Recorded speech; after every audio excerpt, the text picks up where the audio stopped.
That's good. We're good. All right. And then after Okay. it's done, you can do the same thing and leave that up during Great. the conference. Great. But wait till John starts recording. So, good afternoon, everybody.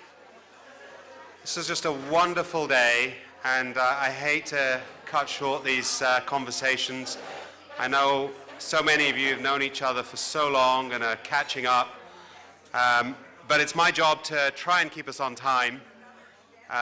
So, for those of you that don't know me, my name is Dr. Rajesh Agarwal, and I'm the director of the Steinberg Center for Simulation and Interactive Learning here at McGill University.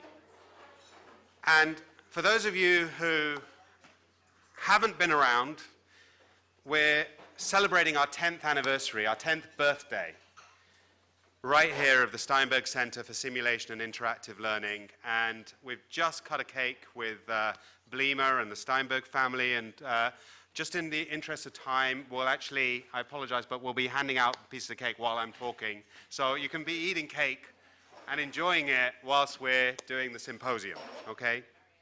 So I know many of you know this center extremely well, know this center better than I do, okay? Know the center better than many people. To me, this is a unique place. Its vision is to inspire world-class education, research, and innovation, to provide the best possible healthcare to the communities we serve. And on behalf of everyone here at McGill, it's my great pleasure to welcome you all to this symposium, Transforming Healthcare Systems, Let's Simulate. And I'd like to thank all of you, guests, colleagues, students, and supporters of the center to be here with us today. Special thanks, as I've already mentioned, to the Steinberg family, Bleemer, Adam, Donna, Margot, for being with us here today, along with Cappy Flanders, and our invited guests, Kim Binstead, Richard Resnick, Amitai Ziv. Whilst the idea, development, implementation, and long-lasting reach of the center has been a monumental effort on the parts of many, there is no one person that's been a greater visionary, advocate, and driver of this center than Arnold Steinberg. Arnold once said to me that the center was the love of his life, second only to Bleemer herself. Arnold was tireless with his support and service to the center.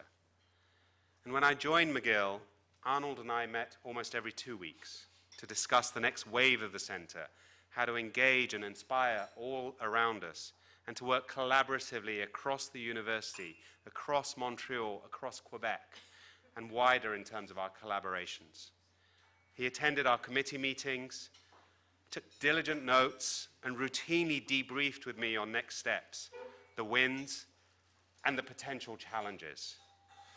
I would regularly get calls and emails from people across the university and Montreal saying how passionate Arnold was speaking about the center, how they'd love to visit and learn more. Whilst I only knew him for 2 years, I learned so much from him. He became a true mentor to me. 10 years ago, Arnold and Bleemer Steinberg were instrumental in helping create the first healthcare simulation facility of its kind in Canada. It was the beginning of an exciting and innovative journey. So, we've recorded a short video just to remind us of those early days and the vision that we have for the future. So if you'll bear with me, if I can do this right, I'm going to get it started.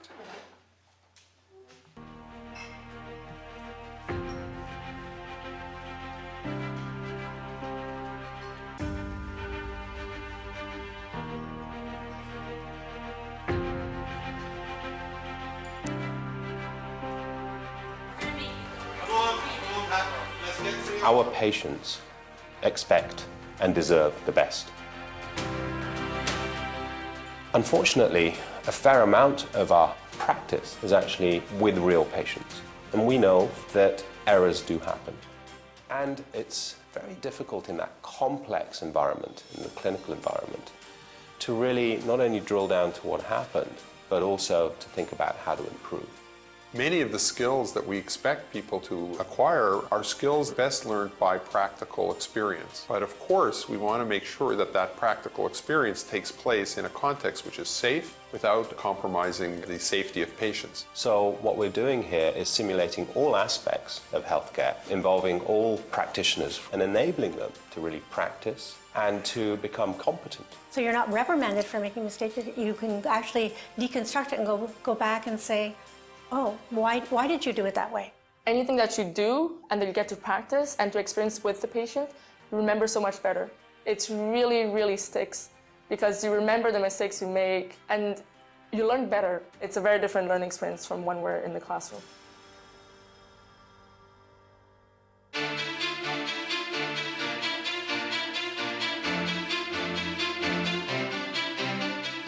It's hard to think of anyone who's made a bigger contribution to McGill University than Arnold Steinberg. I think Arnold was always looking to the future, always looking to make things better. He was a person who was very passionate about healthcare and about what role he could play in trying to make the health of Canadians better. I think he understood very immediately the educational value because of his own connection with McGill and with the hospitals and other educational institutions.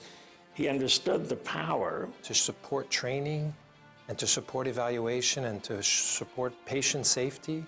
I think that was quite novel, and it goes to his understanding of what it is, of what that relationship is between patients, doctors, and the healthcare system. Arnold, like anything else he did, was once he was involved, he researched it and he went into everything in depth. He played a determinant leading role, not just as a philanthropist, but actually as one of the prime movers of the development of the Simulation Center, traveling around, bringing in experts. He even helped us negotiate the lease in the premises we're looking at today because of his own connection in the business world, the real estate community. But to me, the most important component was what he brought in terms of his knowledge, his values, and how he transmitted that to the others that were in leading positions. Certainly, it wouldn't be here without him.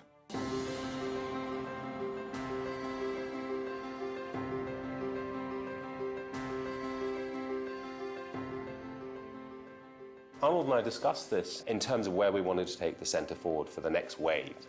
And he clearly said to me that the centre had been around for almost a decade. And when it was started, it was one of the first centres in the world to be doing simulation at this level. And what had happened is that over time, a lot of other universities, a lot of other centres had caught up. He said, Raj, we really need to be moving forward. We want to be best in class, best in the world again.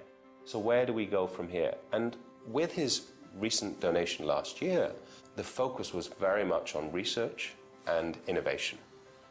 I think our university has recognized through Arnold's leadership that the Simulation Center is not just a function of the Faculty of Medicine, which is there to do service, but actually is a major project for the university. It's part of our innovation strategy. I think the legacy of the Simulation Center, the legacy of Arnold, is if you can just imagine the thousands of people that were trained there, and then the thousands of patients that each one of those people will be treating. You can quickly imagine what impact that has on patient care. He helped shape the future generation of physicians. McGill is so well positioned for a number of factors. Philanthropy, but also the academic expertise, the local community, and the drive to get things done. I mean, there really is a passion and a drive that we want to make healthcare better. To me, the most important thing that Blima and Arnold have given us is sharing their values and anchoring those values into our community. Their passion for learning, their generosity and commitment to their community, their respect for every human being.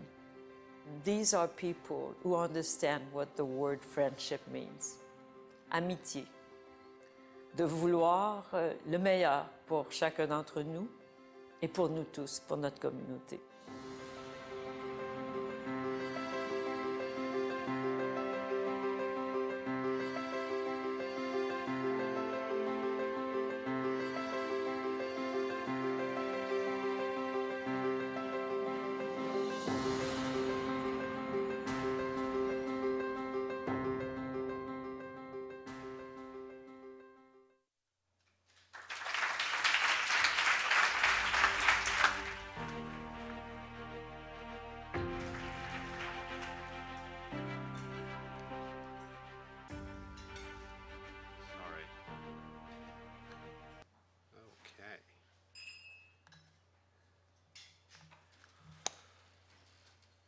What an icon.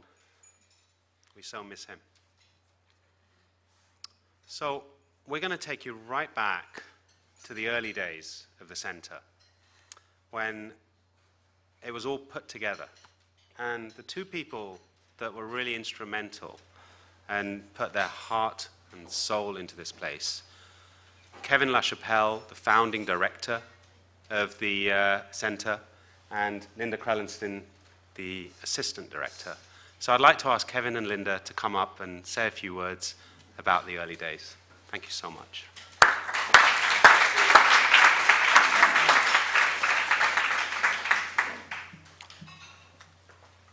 Good afternoon. I recognize many of you because I've given you tours. Arnold would bring us a lot of friends. We would do tours, and many of you who started here as students, residents, and then came back and started using the Simulation Center to teach now your students and residents. 11 and a half years ago, I was hired by Dr. Kevin LaChapelle to help establish, develop, and manage the McGill Medical Simulation Center. Armed with my enthusiasm and willing to learn and support from Kevin, Arnold, and Dean Fuchs, and other members of the steering committee, I started to read everything I could about medical simulation. I shared my simulation center with Arnold and Kevin.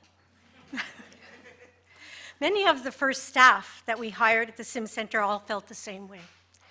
They were tremendous sense of responsibility, enthusiasm. We all felt that we were really pioneers. Their involvement and support of the leadership here had a major impact on the staff. They had the opportunity to learn. Many of them knew nothing about medical education or medical simulation, but everyone brought their creativity and willingness to learn. In the early days, some of us went to visit Amitai Center in Israel. We went to visit Dr. Resnick's Simulation Center, Skills Center at Mount Sinai. We went to Queen's University to visit the Standardized Patient Program and the University of Toronto to visit their program. The first year consisted of meeting with faculty to get a sense of what courses they thought they wanted to teach here, reviewing architectural drawings, meetings with architects, going to tender, which was an interesting process, and attending meetings on the construction site. Often were attended by Arnold and Kevin as well. Going to the hospitals to measure the size of C-arms to make sure that we could convince the architect not to decrease the size of any of the doors. We spent 2 days or 3 in the Department of Anatomy to ensure that the air quality that we would provide here for the students would be of the utmost highest, healthiest air that they could be in when this room was filled with 16 cadavers.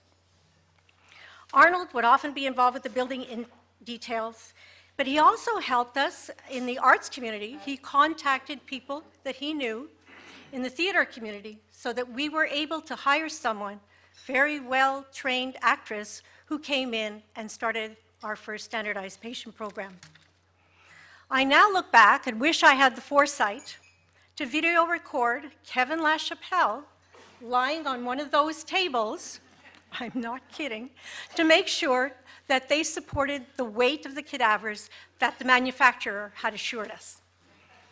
Or Lisa and Robert and myself lying in stretchers in the clinical exam rooms to make sure that the microphones and the cameras were exactly where they should be. Or when I went to the butcher at the Metro grocery store and tried to explain to him why we needed ribs cut in a certain way for a chest tube insertion class. Early on, Don Boudreau and Miriam Boya provided guidance for our standardized patient program. Frank Ramadori taught us how to work SimMan until some of us had the time to go and take the course. Many of the surgeons, particularly the orthopedic surgeons, always made sure we knew about the need for cadavers here at the Simulation Center. Thank goodness if Kevin wasn't here, he was a phone call away. Arnold was always interested in what was going on. I remember on a Saturday morning he called me and said, "I hear you're there, can I stop by?" Which he did, and he would take a look and watch as some of the industry partners were running a course here using cadavers. He brought his grandchildren here one Saturday morning, and we set up some equipment for them so that they could learn to practice putting in IVs. He was also very interested in any new courses that were taking place here. And when these medical students started learning about ultrasound, he was here, he watched them learn. He not only supported the program financially, but he actually watched how it was being taught using standardized patients and the equipment, the actual models, the ultrasoundable models that were being used. In the past 10 years, our learner visits went from 6,000 to 14,000 learner visits last year. There was a lot of learning going on here at the Simulation Center. Not only the students, but the staff, the faculty. We really were all learning together what a Simulation Center was all about. Over the years, we've had the opportunity to work with faculty and students from nursing, OT, PT, medicine, School of Communication and Speech Disorders, nutrition, all of the healthcare professionals at the McGill-affiliated hospitals, including pastoral care. We have helped with the production of a reality TV show for children and worked with parents to simulate situations that they might encounter at home when their 2-year-old daughter was going to be discharged from the Montreal Children's Hospital. What a remarkable place to work. We were fortunate enough to have established the Flanders Family Visiting Professorship early on. This not only increased the visibility of the simulation at McGill, but the Simulation Center. It also gave our simulation community access to experts early on. The Medical Simulation Center at McGill and its team have been supported by Arnold Steinberg and Blima, Cappy Flanders, Dean Fuchs, Levin, and Eidelman, along with faculty and staff at McGill. This is very particular to McGill and this Sim Center. I have visited many Sim Centers. Not many are this fortunate. I had the opportunity also to work enthusiastic faculty and staff, and Kevin LaChapelle. Kevin's leadership, sense of humor, and commitment to simulation kept us all working towards a common goal of excellence.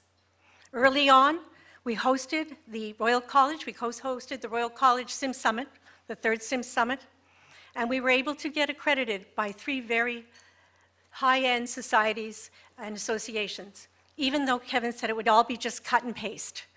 It was a little more than that, but the leadership here has really made the center what it is, and the staff really jumped in with all the enthusiasm that was possible. Thank you all very much.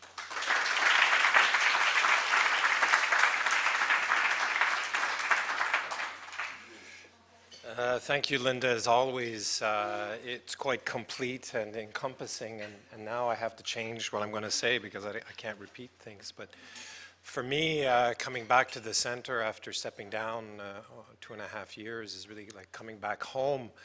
But unfortunately, I don't recognize the place anymore. You've done a lot of changes. And you know, Linda, there's actually even an apartment now, so you can sleep here. Yeah. No, but I really feel like I am among friends here. I mean, there's Linda, there's Amitai from Israel's back, Dean Fuchs, Richard, Cappy, of course, Blima and the Steinberg family. Arvind, there's Ron in the back, and Sue and Farhan. I know Don is here. All these people that were here at the beginning and really unsung heroes of the people that actually made the center what it is today. I stood here 10 years ago at the opening, which was quite fantastic, but there was also a tragic event that had happened. The Dawson shooting had happened just 24 hours prior. So there was also a somber mood, and we were always thinking about what we would have to do, that in fact these kinds of disasters do happen and we have to train for them, unfortunately. Of course, this is the 10th year anniversary, and there is obviously somebody missing, and that, of course, is Arnold. And how much would we have loved to have had him here with us to show him what he's been able to accomplish.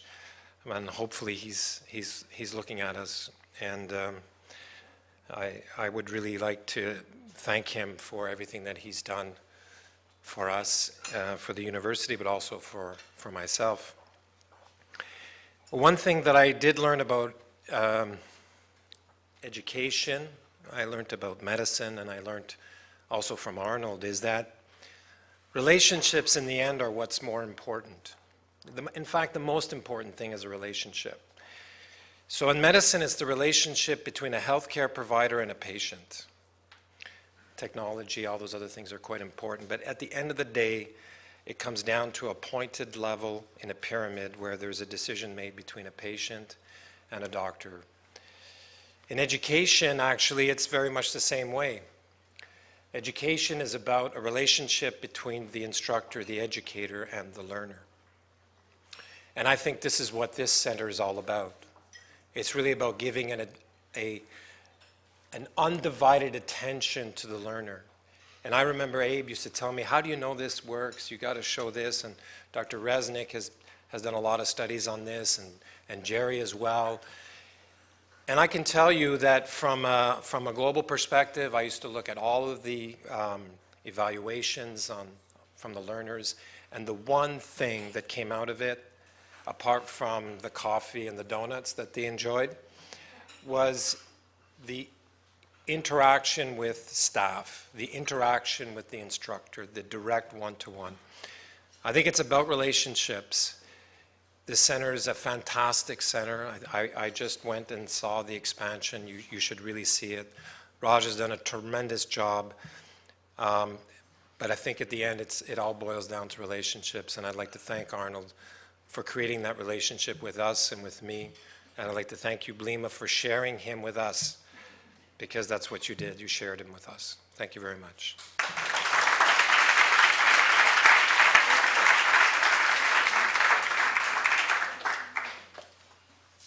Linda, Kevin, thank you so much. It was wonderful. And as I've already said to many, I'm standing on the shoulders of giants. I'm standing on your shoulders, because you're the ones that really put this place together. And we're moving forward together in terms of all the work that we're continuing to do. It's such a privilege, an honor, an excitement to be taking this center forward in terms of all the work that we're able to do. So thank you for sharing with us. We're now going to move on to the academic part of the symposium, and this is where I get to quiz our three invited guests. So I'd like to ask Kim, Amitai, and Richard just to come up onto the stage. We're going to get you mic'd up, and whilst you're getting mic'd up, I'll introduce you all. So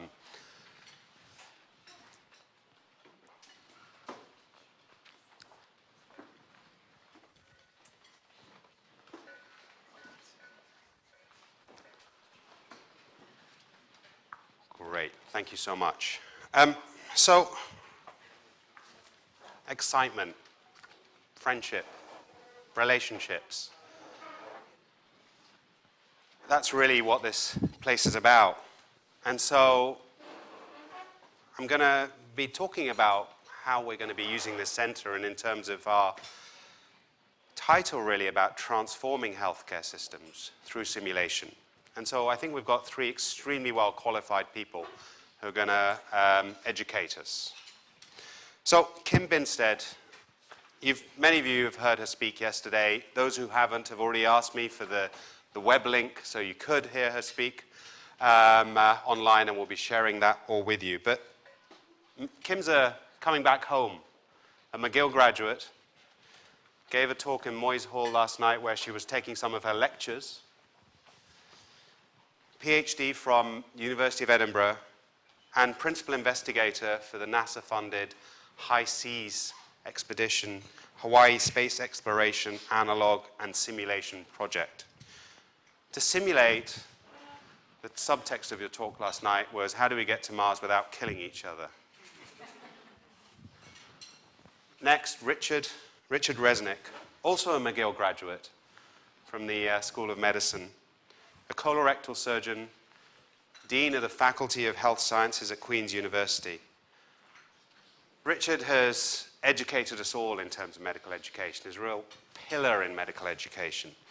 And we know that for sure because, Richard, it was a few years ago you received the Karolinska Institutet Prize for research in medical education. Many of you will know that prize. It's actually, the subtext of that is the Nobel Prize in medical education.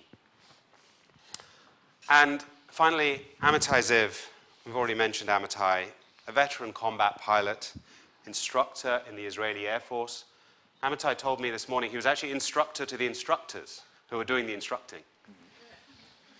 And director of the Israel Center for Medical Simulation, and the 2007 winner of the Charles Bronfman Award for Humanitarian Action. So, thank you to all of you once again for joining us today. In terms of the outline for this session, we're going to spend the next 30 minutes or so to discuss the topic in hand, transforming healthcare systems. Let's simulate. And then after that, we'll have some time for questions. So I'd like you to have the opportunity to think of those questions so you can quiz and challenge our speakers whilst you're also learning from them. So, Amitai, I'm going to take a seat now. We've just heard from Kevin and Linda about the beginnings of our simulation center. And as I mentioned earlier on, this is somewhere where we really learnt a lot from the Israel Center for Medical Simulation. Cappy, Arnold, many others went and visited Abe. So one thing I've never asked you is, can you tell me about the early days at Sheba Medical Center before you had a simulation center? And why you and the leadership decided at the time to build a center? What was your vision for simulation at that time? So, first of all, I'm very honored kind of to be here on stage. I was on the event 10 years ago of the opening event with Kevin and Linda and Cappy and Abe as the dean at that time. And obviously with Arnold and Blima. And you know, I believe that of the three speakers here on stage, I'm the only one who's been privileged from the outside, I mean, to know Arnold pretty well. And for me, Arnold was, with his very challenging and thoroughness and passion to whatever he was doing. At that time it was simulation, and it went on as a passion throughout his last 15 years. It was an amazing honor and privilege to be considered a friend of Arnold. And when he came to Israel after Cappy sent him over, and maybe Abe came right after, it was when we were all up and running for about a year or two. And he was really, really asking these questions to start with, and took over the initiative here at McGill. And I'm very proud kind of to be part of this birth, as you said, as a midwife. Midwife, that's interesting. Of this center. Nothing could be more honorable than that. But back to your story, or to your question. You know, I came from the Israeli Air Force into medicine somewhere in the early 80s after serving as a combat pilot for quite a few years and instructing air cadets and then pilots instructors. Kept on flying for about 20 more years as a reserve pilot, and it was quite a cultural shock to move from aviation to medicine and to live in those two worlds of aviation and medicine. And the cultural shock was very obvious. I mean, to look at the safety culture, training culture, accountability of the product line of health professionals versus the product line of pilots. It was very, very much a cultural shock that kind of brought me into the passion of trying to change that paradigm. Worked with Richard Resnick in the 90s with the ECFMG, the gatekeeper of foreign graduates that were tested before going into the US. As a foreign graduate, I was tested on multiple choice testing, knowledge only, but obviously knowledge is not enough. You need to show that you can apply knowledge on real patients in English, in a cultural appropriate manner. That was all done in the 90s, and we've been inspired by Richard and the Medical Council of Canada work in Toronto that were the first, the Canadians were first to initiate or to complement cognitive assessment with skills assessment, with the OSCE model, the objective structured clinical evaluation using simulated patients, standardized patients. So I was very honored to work with Richard in those years, and we've done work around the world on that front, which I look at as a high-touch simulation. It's not the high-tech piece, it's the human touch, the interaction, where the modality of simulation is, of course, the human actor. And that was my first take of simulation on the low-tech, high-touch. I then moved into high-tech simulators with my friends from the Air Force. We had a company, we were running it in Philadelphia and worldwide, and we looked into the concept of simulation centers. That was in the late 90s. CAE, the Canadian Aerospace Electronics, was one of our models out there in the flight aviation simulation world, where the concept was fully regulated as it is in aviation. And we were trying kind of to mimic that concept of simulation-based education for the healthcare field and to regulate it as it is in aviation. That was a long shot. To do it on a business model was way beyond the maturity of the healthcare field. I think it's not yet mature still today, despite the great work done here at McGill and in Israel and in quite a few other places. I recruited to come back to Israel in the year 2000, after 5 years in Philadelphia. And I was recruited by very, very, very inspiring, visionary leaders who were the CEO of the Sheba Medical Center at that time.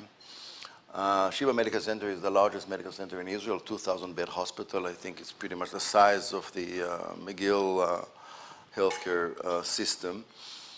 Many people here have been at Sheba. And I was recruited to serve as VP of Patient Safety Risk Management. I was the guy who came back to Israel to be deputy director of a big hospital to deal with the errors, with the wrong patient, wrong drug, wrong dose, wrong site surgery, wrong resident doing a procedure he or she has never done before on the poor patient. So that was my initial role. My condition to come back to Israel was, or to come to this very hospital, was that I'll be allowed to implement a vision of a simulation center that would be a national healthcare-driven simulation center, very much inspired by aviation model. In a way, a complementary branch to the real practice world, a place to err, a place to reflect on errors. The only Hebrew speaker here in this room, maybe a few more, is the Consul General of Israel, Ziv, and he would echo the fact that MESER is the acronym of Medical Simulation Center in Hebrew. But MESER in Hebrew is the value message. That's the meaning of the word MESER. And the value message is obviously, let us train on the alternative to the real patient before we actually do sacred healing tasks. And that was the whole idea of MESER, a place to err and to reflect, litot and lithot. Litot, so these are two words that rhyme. In Hebrew, it sounds better, but the concept is, again, a place to create a new type of health professional, a reflective practitioner. Someone who reflects on his abilities or her abilities and reflect on the gaps and the need to do beyond. So the concept that we had in mind at that time, it was year 2000, it was a few months after the To Err is Human report came out. To Err is Human report was the first report that came out in the turn of the century into the 21st century. We were hit by a very embarrassing report telling us that we are not just a healing industry. We are in fact a killing industry. In the early days of the 21st century, we were told that we are the number 5 killer in the world, we health professionals. A jumbo, a Boeing 747 that crashes into the ocean daily in American hospitals. The numbers, by the way, today have surfaced to become much higher. The numbers today are estimated as 4 Boeing 747 crash daily into American oceans because of medical errors. That's the number. We are the number 3 killer in the world, health professionals. With good intention, we do mistakes. And one of the ways that we have tackled this epidemic of errors and embarrassing, face of healthcare, the healing industry, was to really look at simulation not as another modality of training, because it was always a modality of training, but rather as a cultural change vehicle, a mean to really tackle the patient safety phenomena, which is so embarrassing.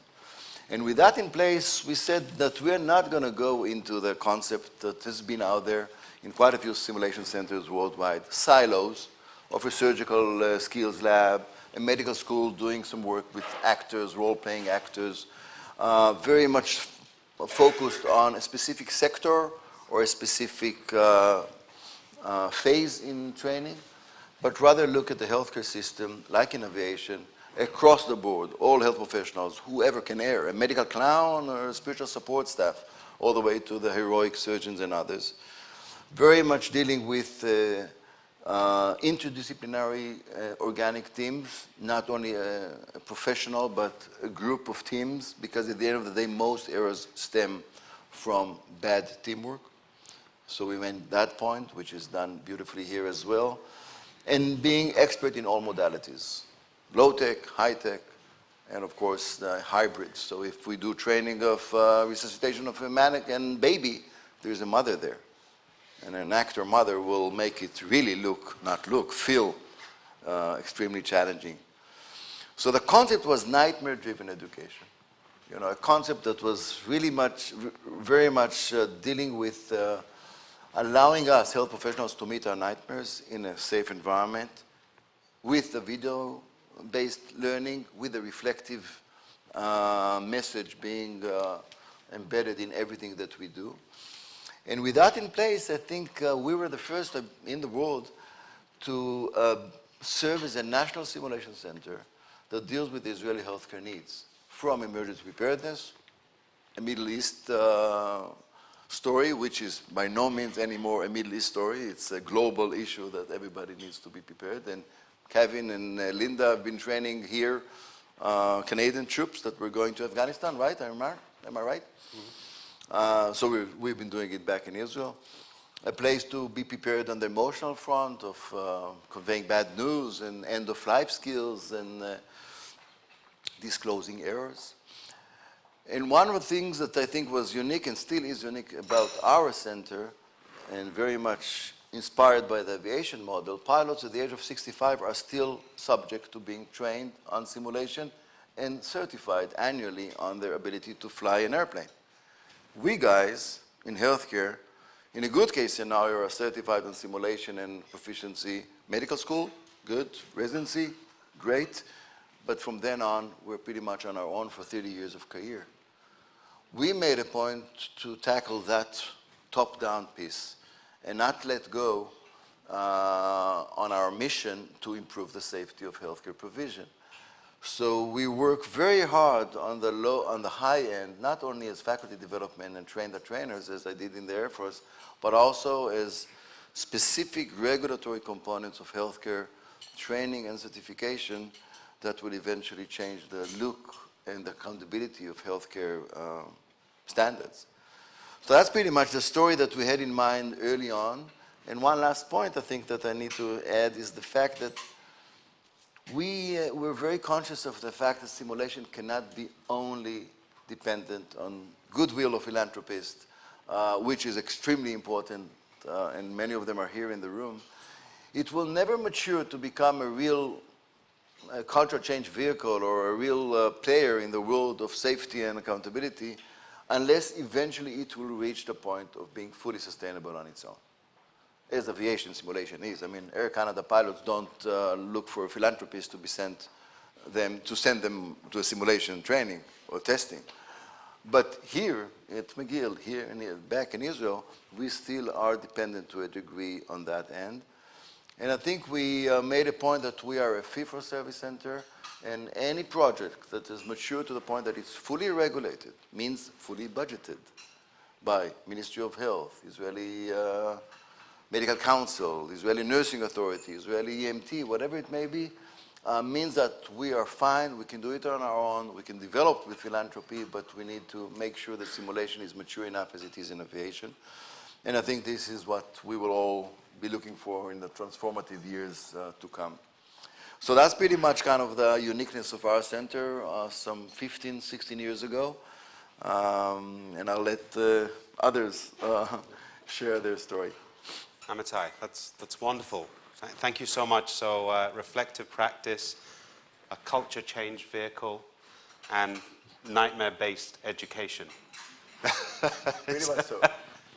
So that's wonderful to hear from, when you set this up.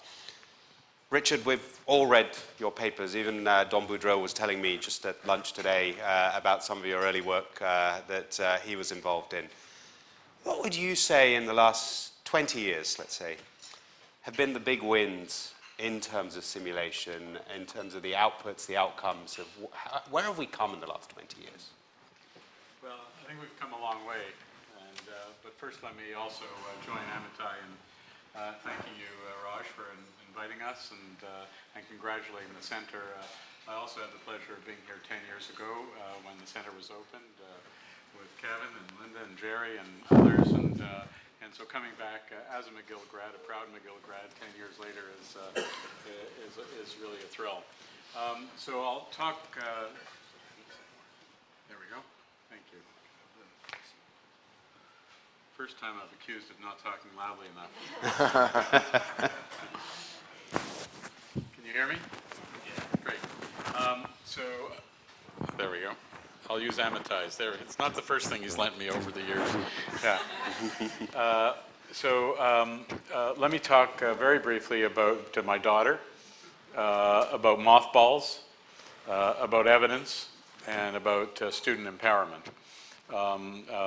To try to answer your question. So my daughter is a 30-year-old lawyer, and you may remember there was a lot of activity about taking your kids to work over the last 20 or 30 years. And I remember a very poignant moment. My daughter is now 30, was about 10, and I was a surgeon at Toronto General Hospital, and we were actually able to take our kids to work. And she actually put on a mask and put on a little set of greens and came into the operating room and watched me take out a patient's colon cancer. It's hard to believe, but that did happen 20 years ago. Anyhow, all went well, and we're driving home, and of course I spent most of those 2.5 hours helping my resident actually take the patient's colon cancer out, guiding him or her, I can't remember, and guiding them through the operation. She came home. She said, and I said, "Well, what did you think about your experience?" And she said, as a 10-year-old, she says, "Well, I didn't think you taught surgery on real people, Dad. I thought you taught surgery on dummies or something like that." So it was, and this was just at a time where we were theorizing that we should open a skills lab, a simulation laboratory in Toronto, which we actually did roughly around that time, and so it was a poignant moment. And really the lesson is about bringing theory to practice.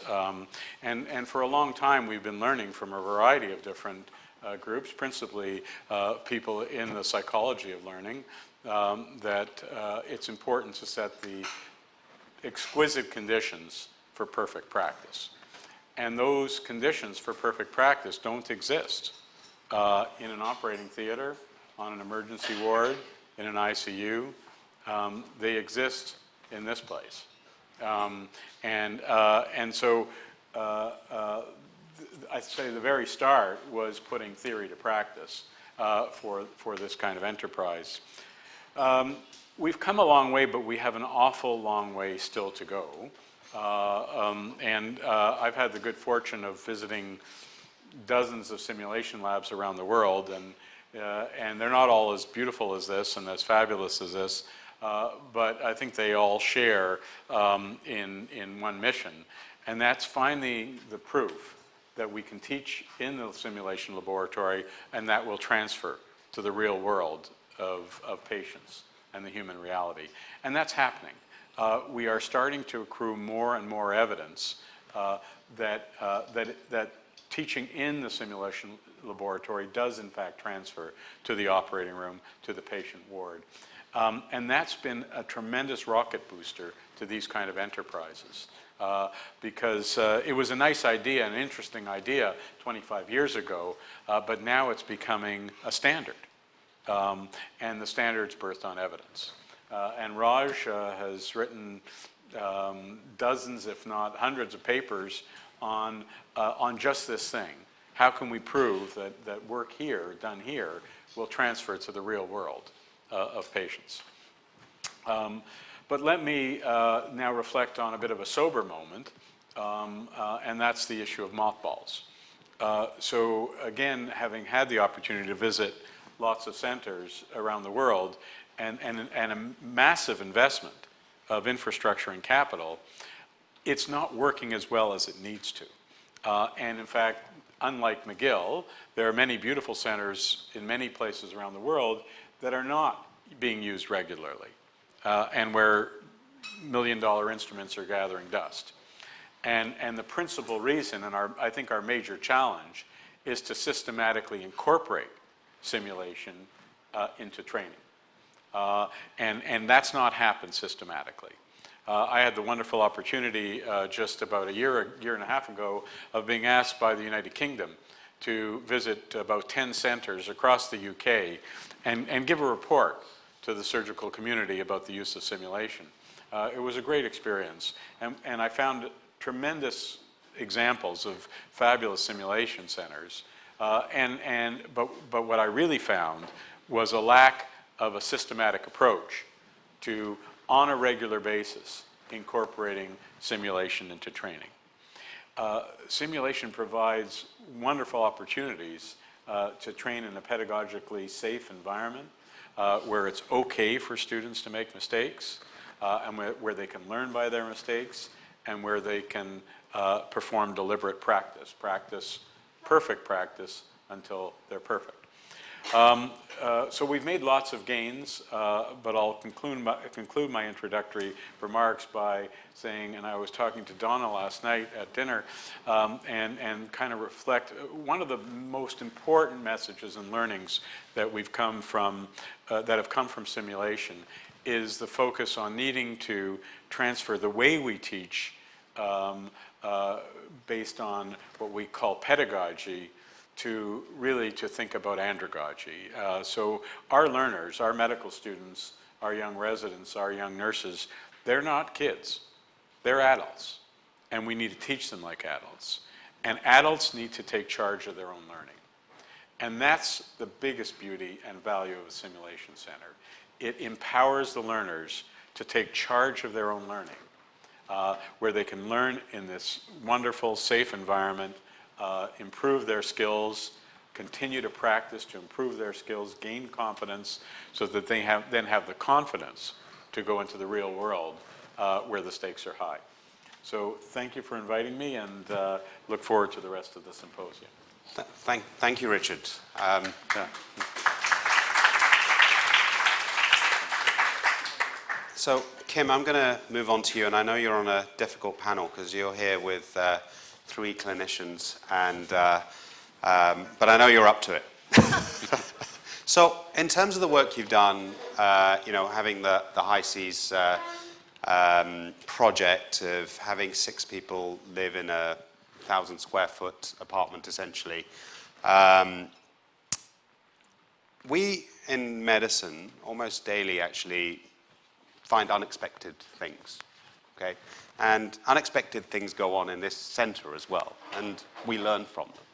So if you can help us with your simulations that you've been running over the last few years, what have been 1 or 2 of the most unexpected things you've found? And how have you dealt with them, or how do you plan to deal with them in future simulations so that then they're not unexpected? Okay, thank you. Yeah, I just before I start, I also want to say thank you so much for having me here today. I'm an outsider to medical simulation and medicine in general, except occasionally as a patient. So I'll say thank you for that as well. But it's been an amazing experience. The center, it's been wonderful to see this remarkable center that you all have put together, have created, and have taken through the last 10 years. And I'm very excited about seeing where it goes in the next 10. So again, thank you. To start to answer your question, the kind of simulation we're doing is, of course, very different from your simulations. At some level, the product, your outputs, are better educated healthcare providers. And I realize that you're expanding from that into other individuals, such as patients, giving patients a chance to practice for their own care or for the care of their loved ones. In the case of HI-SEAS, our output is, on the one level, data. We give NASA numbers. We give NASA numbers about food consumption, about energy consumption, about timelines, about the size of the habitat, and those sorts of things. But the other output that we have that I think is relevant to medical simulation is a shift in organizational culture. So one of the things that we're trying to do at HI-SEAS, so to back off for a second, right now NASA is a culture of control. They control everything that happens on the space station. The space station is flown from the ground. I don't know if you're aware of that, although many astronauts are pilots, they do not get to pilot the space station. It is controlled entirely from the ground, and their schedule is controlled down to the minute. So what we're trying to produce in NASA is a change in organizational culture that can support a Mars mission, which by its very nature is going to be much, much, much, much more autonomous. The time delay in communications with a Mars capsule and eventually a Mars habitat is such that it cannot be flown from the Earth. You would put an input into the controller, and 40 minutes later you would hear that you steered it into the sun, or something similar. So there's that control of the machines, but also the control of the individuals. Telling someone what to do and having them do it is something that they're going to have to give up on a little bit, step back a little bit, and have teams be more autonomous. So in that context, to answer your question more directly about things we've learned, one is that forewarned is not forearmed, unfortunately. And this surprised me, I think because I'm an optimist at some level. I feel that if you are aware of a problem, particularly a potential communication problem, well, now you know about it, right? So that's not going to happen. So for example, there's a phenomenon that is extremely dangerous that we refer to as crew-ground disconnect. So what happens is you have your crew, and they're in this very intense, isolated and confined environment. They only see each other all day long for many weeks and months. And then you have mission support. That's our term for ground control. An example of how we're trying to do organizational shift is by renaming things.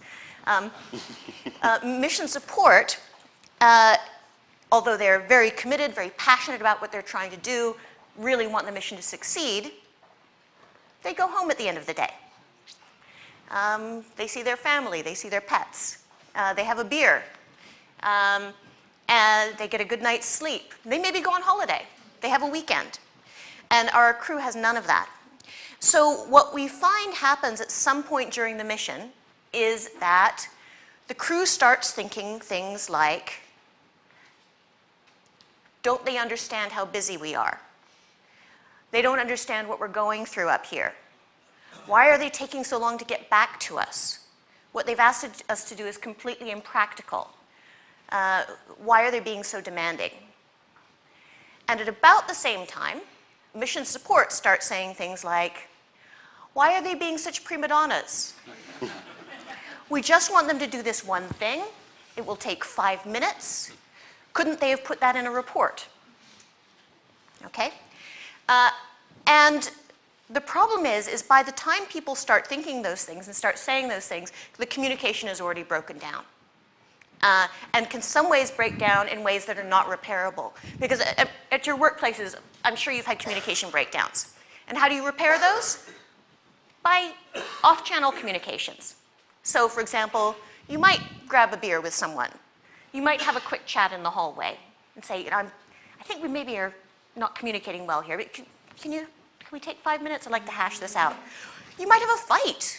Sometimes a good hash-it-out fight is the best way to resolve a communications issue. Not one I'd necessarily recommend to NASA, but none of those back channels of communication are available to our crews. And so once a communication issue has come up, it's extremely hard to repair.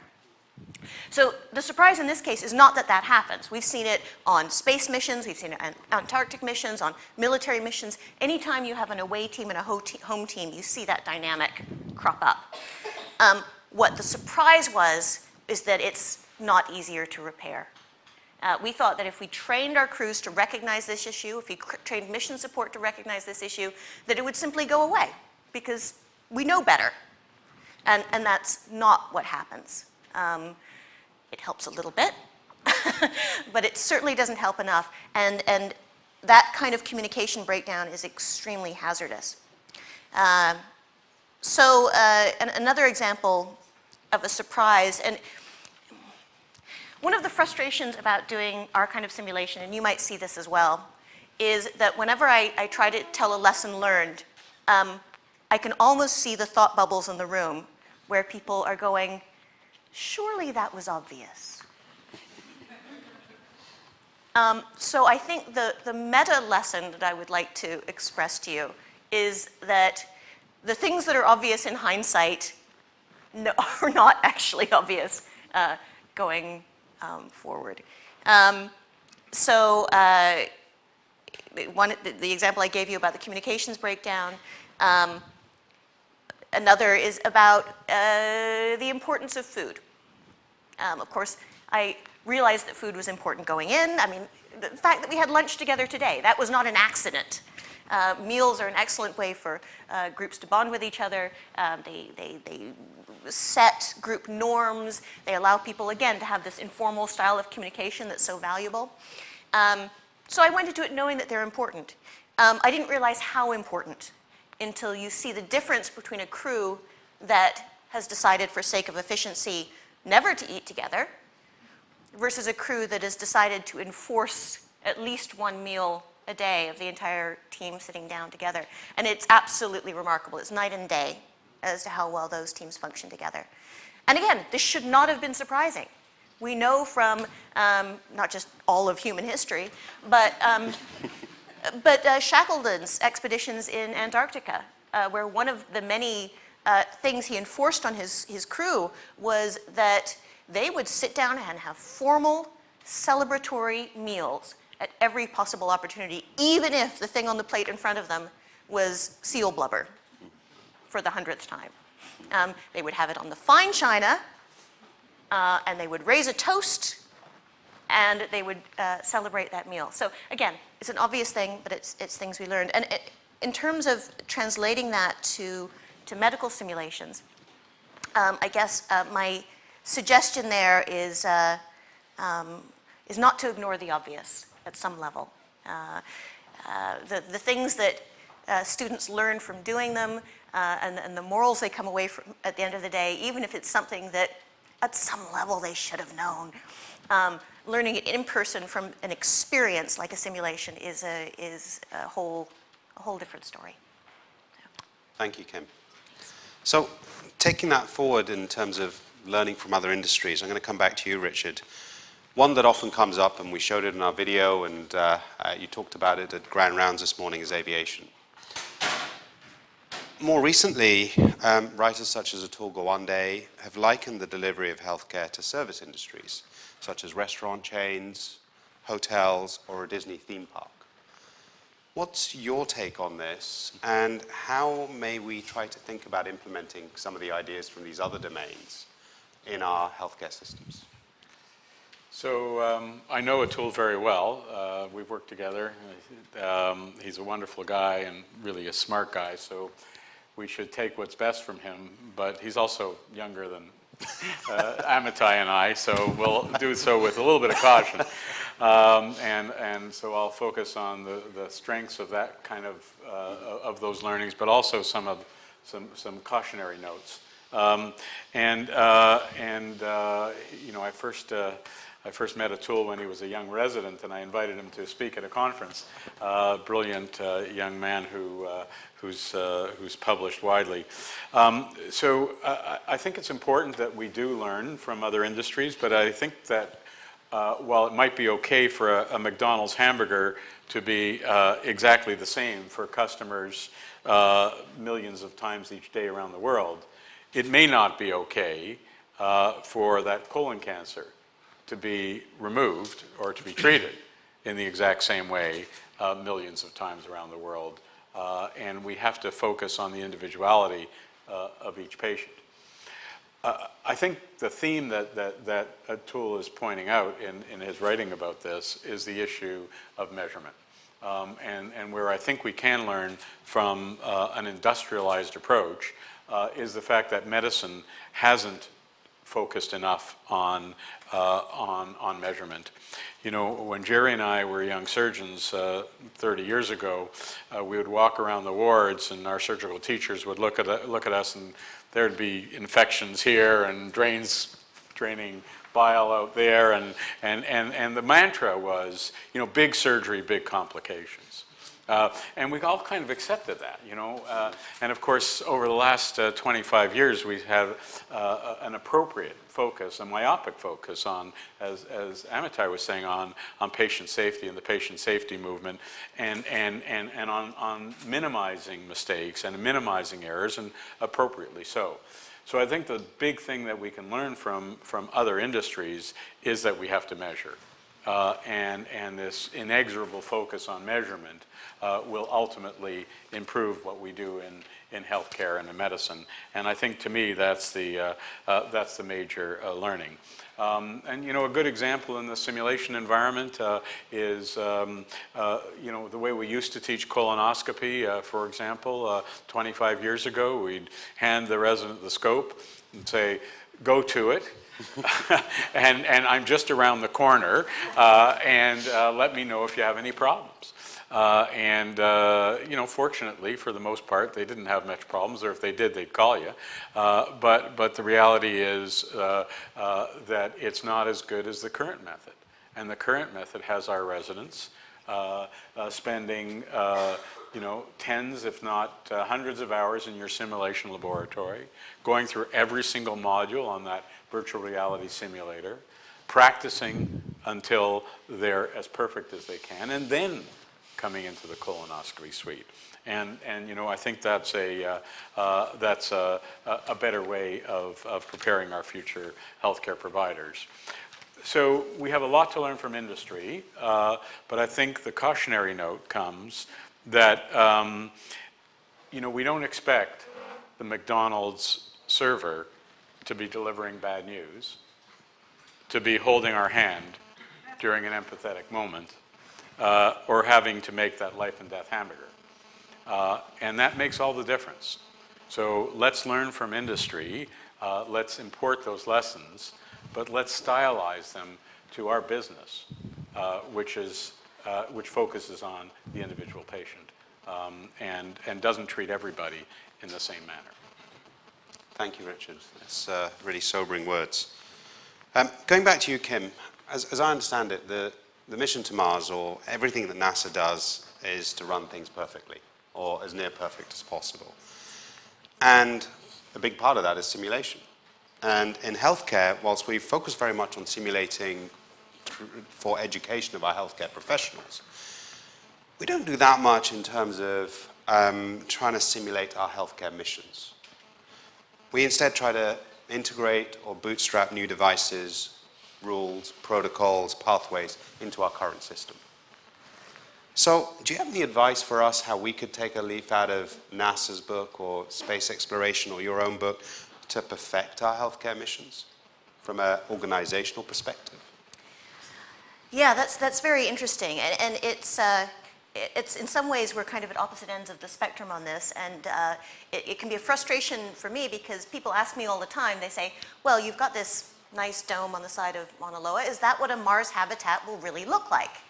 And I say, I don't know, because some of our outputs are meant to inform how a Mars habitat would actually be. And we're constantly being asked by NASA's engineers, so what habitable volume do you need for an individual to handle the mission to Mars and back again? How many square meters? Give us a number. And we have to say, you know, we don't know yet. This is what we're giving them at high seas, and it seems to be enough. And they say, well, could you do it in half the size? I don't know. give us a Mars habitat half the size and we'll give it a shot and see how it turns out. And that's just habitable volume. They also want to know water usage, power usage, food consumption. They want to know if the physiology of the people they're hiring. One of our first crew members, she's a journalist, and she made the case in an article which since went crazy viral. She made the case, and it was intended to be provocative, but I don't think she realized how much. She said, from an engineering standpoint alone, not a cultural one, not a social one, she said, all Mars astronauts should be female. She said, smaller on average, use less resources, take up less space, use less water, less energy, less food. From a simple engineering standpoint, should send women, of course.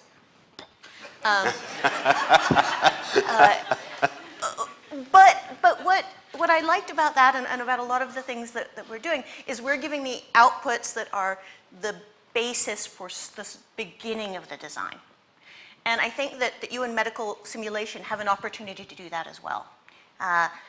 So I think your outputs, as I said earlier, your outputs now are well-trained medical professionals, to some extent patients. And so I have to make, I guess, 3 recommendations. One is expand the types of individuals that you see as your outputs. Administrators who truly understand what goes on in an operating room. Government officials who truly understand the nature of the industry that they are regulating and funding at the point of contact.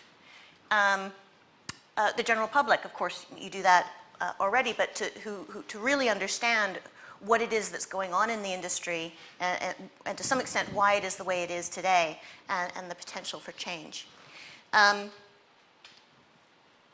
This is my own particular bias, but engineers, both software and hardware, they do a much better job of what they're supposed to do if they really understand the situation that their tools are going to be used in. So more individuals.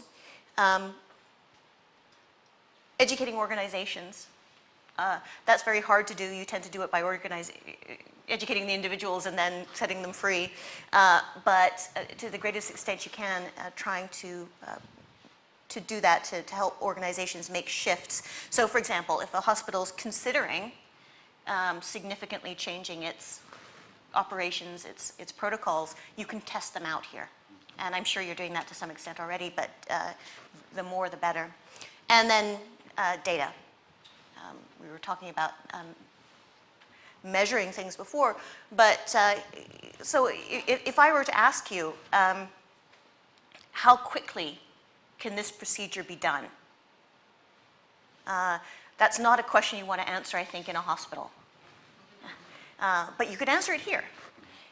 And those data points, you know, is it possible to do this procedure with only 2 healthcare professionals instead of the usual, I don't know, 4? I'm making this all up. I'm not a doctor.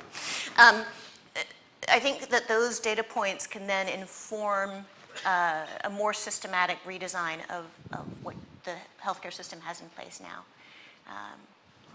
Maybe. Yeah. Oh, that's great. That's a really helpful path in terms of the work we want to do here, actually. And leads nicely on to coming back to you, Amitai, in terms of my last question to you. And I know we're running a little short on time, so I'm going to ask you to be a bit brief, if you may, Amitai. But you have vast experience as a pediatrician, a simulation guru, an Air Force pilot, a healthcare leader. Could you suggest just one area of focus and energy where we can all right now, today, consider the role of simulation with regard to it being an innovative technology, with regard to healthcare transformation of our systems? And I'm going to ask you to be brief on that really complex question. To ask me to be brief is kind of pretty... No, but I will be brief. I think that, you know, I think one lesson that I've learned in my good 30 years and more of the healthcare simulation and many more years in aviation and beyond is something about humility. I mean, the art of undoing bad culture is extremely difficult in comparison to the art of doing new culture. And in that respect, I think the comparison that is out there between aviation and medicine is not a fair comparison. Aviation is so much more simple field than medicine. Engineer constructed airplanes are human-made airplanes. They would work more or less according to the planned architecture. Whereas the human body not always read the textbook and doesn't always respond according to what we expect that body, human body and human emotion, human psychology to respond. And that's true also about us as human operators in the field of healthcare. So the Wright brothers took off about 100 years ago. More or less a new industry was born. About 10 years after simulators were there, less than 20 years after it was fully instituted, regulated, budgeted, by the way, too. No philanthropy there whatsoever. And it went on as a very safe industry. You know, jumbos do not crash daily. Whereas healthcare is the age of humanity. We can argue about the age of humanity, but at least 5,000 years, more or less. And we are now in the 21st century embarking on a cultural revolution to the point of undoing healthcare, which was arrogant, not reflective. I'm accusing us, semi-gods, knowing it all, art-driven, a lot of excuses. You know, the human body doesn't respond, so it's to blame the patient. Right? The patient was supposed to respond, but he did not, or she did not. And we need to be much more humble in that respect. So it means that the future transformation, or the transformation that we've embarked on, and the revolution that we are part of, first of all, I would say it's irreversible. It's going to happen. We are part of it. Public is more and more aware of us being risky or dangerous. There's no one here in this very room that has not seen an error. No one in this room has not encountered himself, herself, or family members around.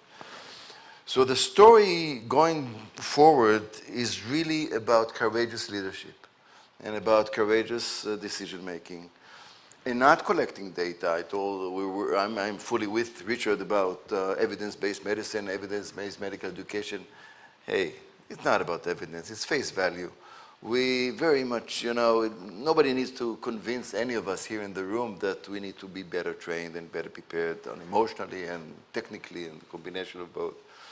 And what I think we were very successful in Israel was convincing courageous regulators, Ministry of Health, Israeli Defense Force Medical Corps, heads of hospital in my own hospital and many others, to institutionalize simulation to the point of this is a new standard. In this junction, you need to do it. I wish all surgeons were really trained on a gastrointestinal surgery laparoscopic simulators, then don't.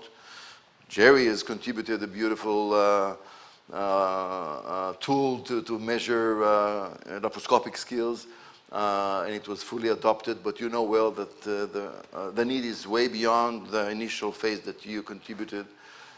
So we need to, the only way to expedite this revolution, which is happening, and not wait 30, 40 years until we'll get there to a safer healthcare environment, is by having enough courageous leaders like deans, like head of hospitals and others, or full systems. That's what we're trying to do in Israel, to expedite the process, because you know what? Too many patients suffer from us being very much on the side of good excuses why why this revolution is so difficult to implement. At the end of the day, it's about leaders understanding patient safety. Education is a tool in patient safety. It's a tool in patient care and quality care, and we need never forget what it is that we're trying to do here. We're here to save lives or to heal, and education serves that role. And a big piece of this revolution has to do with humility, back to the bottom line model. The humble health professionals will do less mistakes. That's it. Thank you.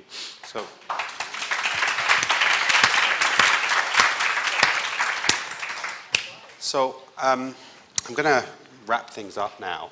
I mean, we've heard about data, culture change vehicle, courageous leadership, not forgetting the obvious. And I think this has been a wonderful discussion that we've all had, actually, really on thinking about, it's wonderful to have this space, but it's what we do with it, and it's how we integrate it into our healthcare systems and how we engage our leadership of our healthcare systems, because ultimately, every day we go to work because we want to make patient care better. We want to heal people. And it's about us as a community coming together and having this wonderful space to be able to do that. But a space is nothing without the people in it. So thank you so much to all three of you.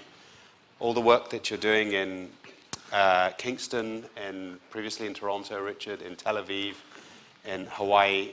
I mean, we're continually learning from you all. I really appreciate you all having come here today and educated us. And I have a couple more things that I'd like to say. But thank you to you all. If you could take a seat, because I've got a short video I'm going to show as well. Thank you.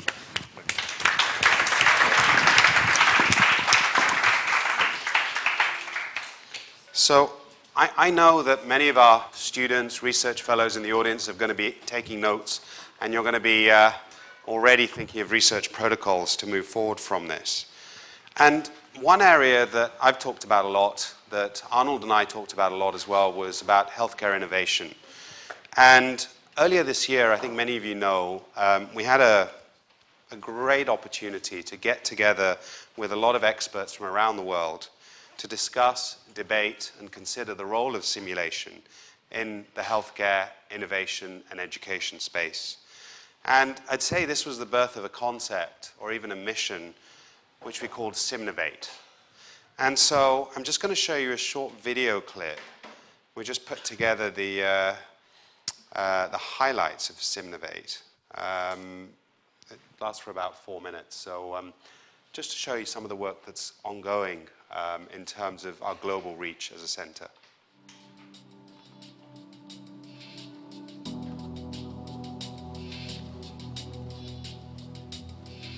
Simulation, I know it in my world as healthcare and surgery, and simulation's used across the board. And so how can we pick the best parts of that?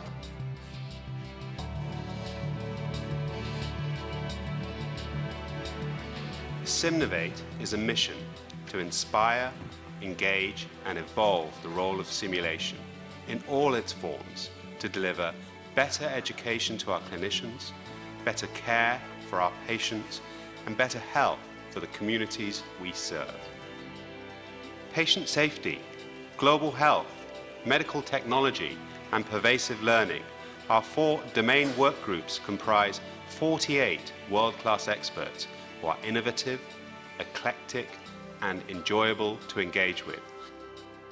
They hail from 35 different institutions across 9 countries from 4 continents. There's a tension between change innovation versus the way we've always done things. I think what we need as all of us leaders is to create an innovation ecosystem within our own organization and a culture.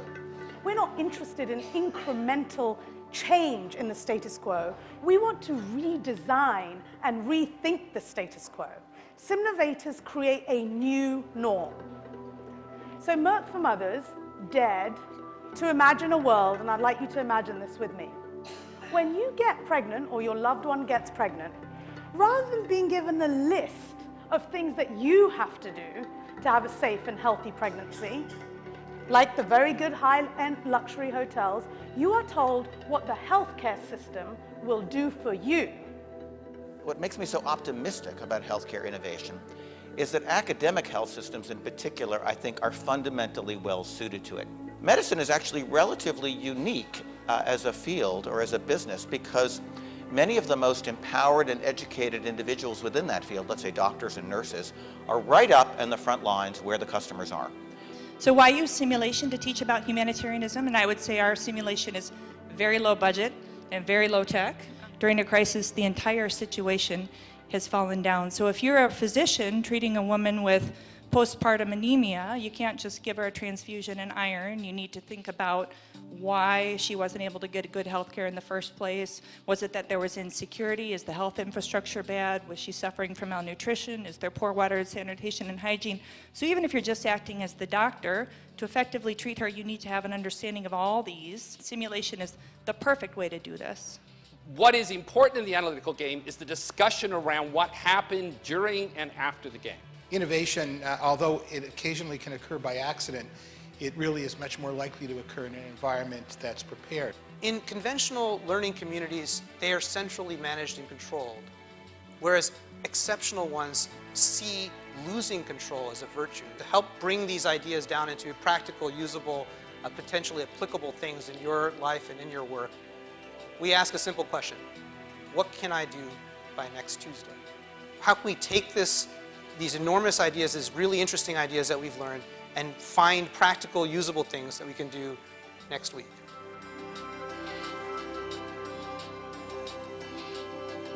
So much of the new thinking that we need within healthcare probably already exists in other industries. We just haven't brought it inside and harvested it. The presentation on humanitarian disaster, gave me some very concrete ideas about how I'd bring tools and techniques from simulation into my daily practice on a complex daily routine in a medical ward. This conference has been absolutely amazing. You think you've been doing simulation and innovation, and then you come here and you realize there's so much more. It's amazing to me to see so many people whose fields I would not have thought intersected with medicine at all, saying relevant things that makes me think differently about what I need to do when I go back home to my regular day job. I have definitely had some really fascinating discussions that have given me a new perspective. So how do these people who have really engaged, have great conversations, come together and actually show that we can do something that is completely novel and so important and going to change the face of healthcare? I think it's a spectacular conference. I've learned so much. But what I think is unique is the energy and passion of all the attendees. I think they all want the same thing, which is how do we bring innovation, such as simulation, to make a better society and better health. If you want to go fast, go alone. If you want to go far, go together. So, let's simnovate. Let's break conventions. Let's create new directions in healthcare.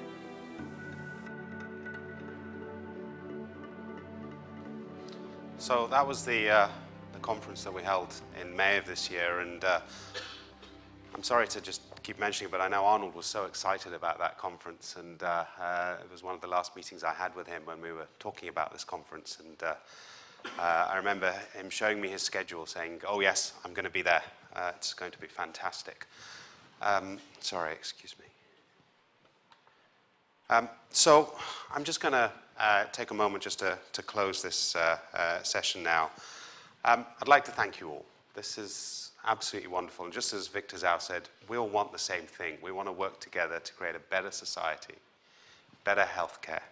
And so our three guest speakers for the symposium, Amitai, Richard, Kim, thank you so much for sharing your expertise, your ideas, your thoughts with us today. I also want to appreciate the ongoing support, encouragement, and the free rein that's provided by the leadership of the Faculty of Medicine and the university for us to have these out-of-the-box ideas, to test out novel and creative projects, and to engage beyond our academic silos. It's so important for us to have that support, to be able to do these innovative things. To our students, our faculty, our educators, our scientists, and all our staff at the Simulation Center as well. A shout out to you all. You're the ones that make the center a vibrant and demanding place to work. And finally, thank you once again to the Steinberg family. Blima, Adam, Donna, Margot. The legacy of Arnold lives long and strong. We're also proud of the work that goes on here today, our future opportunities to be able to serve as healthcare professionals for the benefit of everyone. As Ryunosuke Satoru, a 19th century Japanese poet, said, "Let your dreams outgrow the shoes of your expectations." That's what we've been doing here since day one, and that's what we want to continue doing. So thank you once again, and have a wonderful afternoon.